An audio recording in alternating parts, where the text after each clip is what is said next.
आदरणीय दिनेश बेरागी जी, आदरणीय सुरेश भैया जी और उपस्थित मेरे सभी सम्मानित महानुभाव। मनुष्य के व्यक्तित्व में सबसे महत्वपूर्ण उसके विचार के आधार पर ही उसकी धारणा बनती है, और जो उसकी धारणा होती है उसके अनुसार उसका जीवन चलता है। शरीर के बारे में व्यक्ति की क्या धारणा है, श्रम के बारे में व्यक्ति की क्या धारणा है, धन के बारे में व्यक्ति की क्या धारणा है, आत्मा के बारे में और परमात्मा के बारे में व्यक्ति की क्या धारणा है, इस सब धारणाओं के आधार पर उसका जीवन आगे बढ़ता है। कहा जाता है कि व्यक्ति को सबसे बड़ा मोह अपने शरीर से होता है, और इस कारण से वह शरीर सुख को सर्वोपरि मानकर अपने जीवन का प्रत्येक कार्य निर्धारित करता है, और जो कुछ अभिलाषाएं करता है वो शरीर सुख के लिए करता है। जबकि जिस किसी को किंचित मात्र भी अध्यात्म का बोध है वह जानता है कि शरीर नश्वर है और आत्मा शाश्वत है। फिर भी इसको वो केवल सत्संग के विचार तक ही सीमित रखता है, धारणा के रूप में वो अपना नहीं पाता, और जो व्यक्ति धारणा के रूप में अपना लेता है फिर वो शरीर के पीछे नहीं भागता। शरीर के साथ श्रम अगर यदि जुड़ा हुआ है तो व्यक्ति को यथार्थ का बोध हो सकता है, लेकिन मनुष्य ने यह धारणा बना ली कि जो व्यक्ति कम श्रम करता है वो बड़ा आदमी है, वो ज्यादा सुखी आदमी है, और जो कम श्रम करता ज्यादा श्रम करता है वह व्यक्ति दुखी आदमी है, छोटा आदमी है।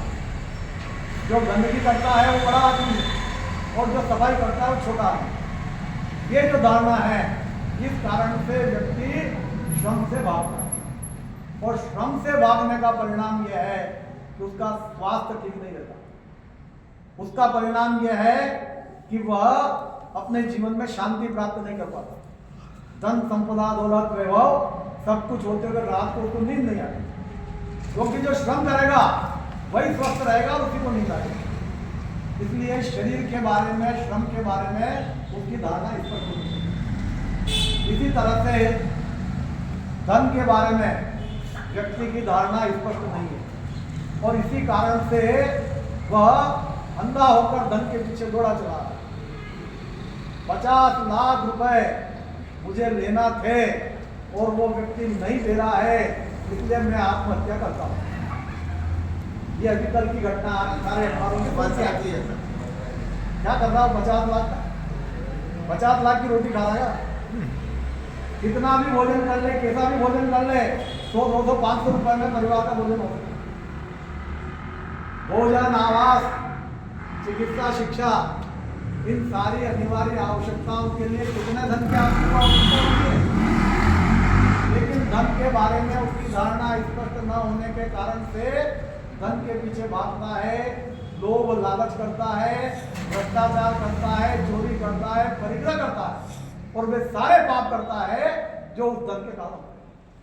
अगर यदि व्यक्ति को यह बात समझ में आ जाए कि मनुष्य के दुखों का कारण यह संपत्ति और धन है, जिसके पास नहीं है वो इसलिए दुखी है कि मेरे पास अभाव है, मेरे पास नहीं। जो अर्जित कर रहा है उसको कमाने में कष्ट हो रहा है, और जिसने कमा लिया है उसको सुरक्षित रखने में कष्ट हो रहा है। अगर यदि ऊपर की मंजिल में रखा हुआ है तो नीचे की मंजिल में नहीं सो सकता, और नीचे की मंजिल में रखा हुआ है तो प्रकृति की हवा के चांदी में नहीं सो सकता। अगर यदि बैंक में जमा है तो यह डर लगता है कि कहीं कोई वो जो नई पद्धति चली है ऑनलाइन, उससे मेरा खाता साफ ना कर ले। किसी को यह लगता है कि ऐसा ना हो कि डकैती हो जाए, तो ये सारा उसको सुरक्षित रखने में कष्ट होता है, और जब खर्च करता है तब खर्च करने में भी कष्ट होता है। अरे इतना रुपया उसमें खर्च होता है, तो इस धन के कारण से सारा कष्ट है, और इस धन के कारण ही आत्महत्या होती है। लेकिन उसको ये बात समझ में नहीं आती, इस कारण से वह खुद के पीछे भागता है। तो व्यक्ति धारणा जब तक कि अपने शरीर के बारे में, श्रम के बारे में, अपने धन के बारे में और अपने अस्तित्व के बारे में कितनी बड़ी भ्रांति मनुष्य को हो जाती है। मेरे बराबर विद्वान ज्ञानी कोई नहीं, मेरे बराबर बलवान कोई नहीं, मेरे बराबर धनवान कोई नहीं, मेरे बराबर सत्तावान कोई नहीं। ये सारी जो भ्रांति है, उस सारी भ्रांति के कारण से वो अहंकार से ओतप्रोत हो जाता है। सत्संग में सुनता है कि रावण अहंकार के लिए मारा गया, कंस अहंकार के लिए मारा गया, दुर्योधन अहंकार के लिए मारा गया, लेकिन वो बात सत्संग तक सीमित रहती है। बाहर आने के बाद उसको लगता है मेरे बराबर कोई नहीं। तो ये जो धारणा है उसकी, उस धारणा के कारण से अपने अस्तित्व के बारे में भ्रांति, जबकि कोई भी व्यक्ति किसी से ज्यादा नहीं है, सब बराबर है। जब मनुष्य का शिशु पैदा होता है उस समय वो भगवान का स्वरूप होता है, उसमें किसी प्रकार की बुराई नहीं होती और वो सारे गुणों से संपन्न होता है।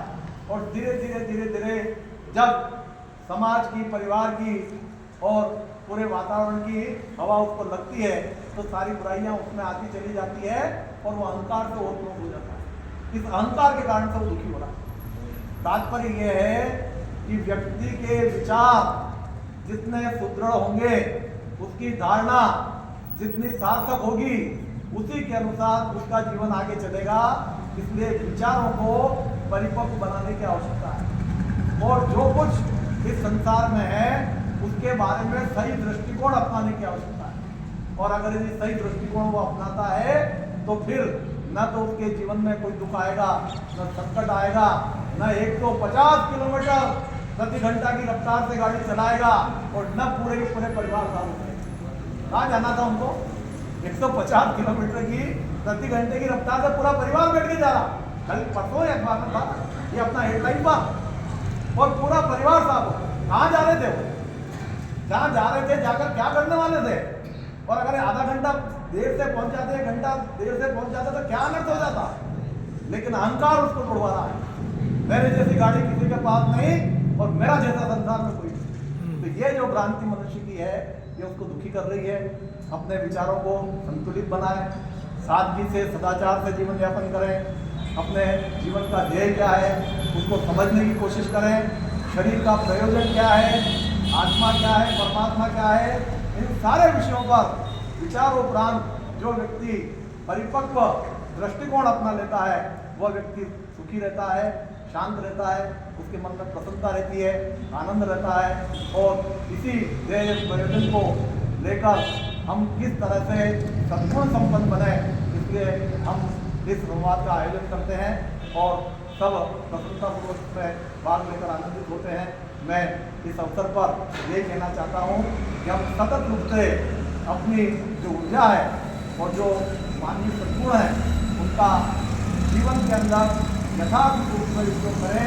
केवल भौतिक विलासिता तक सीमित नहीं रहे तो हमारा जीवन सार्थक होगा। धन्यवाद। जय हिंद।